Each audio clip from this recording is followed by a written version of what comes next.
دوسرا عمل ہے خدمت، انسانیت کی خدمت۔ یہ بھی ایک ایسا عمل ہے کہ کرنے والا ہے چاہے کافر ہے یا مسلمان، لازماً یقیناً دنیا میں اس کا صلہ پائیں گے۔ کافر تو دنیا میں اس کا صلہ پائیں گے اور مسلمان دنیا و آخرت میں اس کا صلہ پائیں گے۔ ہمیں اللہ تعالیٰ نے انسان بنایا، ہماری انسانیت کا تقاضا یہ ہے کہ ہم انسانیت کی خدمت کریں۔ جس دن ہمارے دل میں، ہمارے دماغ میں، ہمارے تخیل میں یا اور تصور میں یہ بات بیٹھ جائے کہ ہم خادم ہیں، مخدوم نہیں، اسی دن سے ہم کامیاب ہوں گے۔ ہمارے ہاں ہر ایک الا ماشاء اللہ مخدوم بننے کی کوشش کرتے ہیں کہ وہ مخدوم بن جائے، لوگ اس کی جوتیاں سیدھی کرے، لوگ حضرت حضرت کرے، واہ واہ کرے، اس کے پیچھے پڑے ہوئے۔ حالانکہ معاملہ اس کا برعکس ہونا چاہیے۔ ہر ایک کو چاہے وہ جتنے بھی بڑا بن جائے، منصب کے لحاظ سے، عہدے کے لحاظ سے، مال کے لحاظ سے، خادم بن کر زندگی گزارے، اور اسی میں فائدہ ہے، اسی میں انسان کے لیے دنیا و آخرت کی عزت ہے، مخدوم بن کر نہیں۔ لا الہ الا اللہ۔ ہم صحابہ کرام رضوان اللہ علیہ مجمعین کی زندگیوں پہ نظر ڈالیں، ہمیں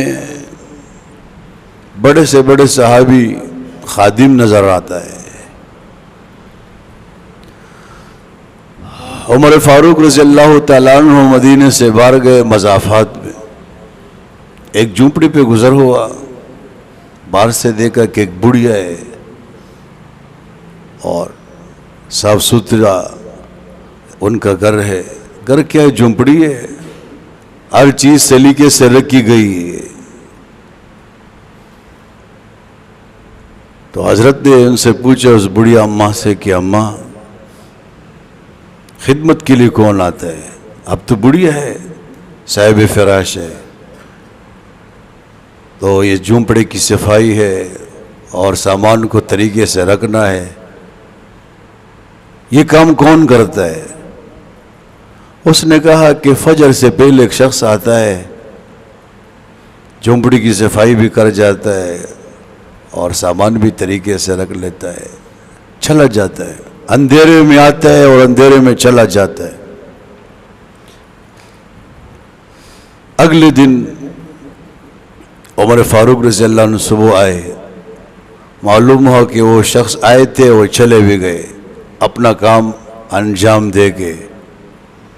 اگلے دن پھر بروقت پہنچے، فجر سے پہلے دیکھا کہ اندر ابو بکر رضی اللہ تعالیٰ عنہ ہے اور وہ صفائی کر رہے ہیں۔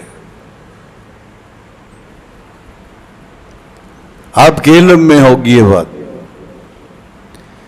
کہ ابو بکر رضی اللہ تعالیٰ عنہ کئی گھروں کی کفالت کرتے تھے، خرچے اٹھاتے تھے، خدمت کرتے تھے، کئی گھروں میں جا کر بکریوں کا دودھ دھوتے تھے۔ جب امیر المؤمنین بنے تو کسی لڑکی نے کہا کہ اب تو اب امیر بن گئے، آپ پر ذمہ داری آ گئی، آپ کی مصروفیات بڑھ گئی ہے، اب تو آپ گھروں میں نہیں جائیں گے دودھ دھونے کے لیے۔ فرمایا کیوں نہیں جاؤں گا؟ جاؤں گا۔ یہی حال عمر فاروق رضی اللہ تعالیٰ عنہ کا بھی تھا۔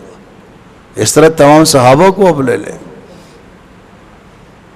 ہم صحابہ تو بہت کرتے ہیں کہ صحابہ کی زندگی اپناؤ، صحابہ کے طریقے پہ چلو، لیکن جب اپنی حالت ازار دیکھتے ہیں تو صحابہ کی زندگی ہم میں نظر نہیں آتی، قطعاً نظر نہیں آتی۔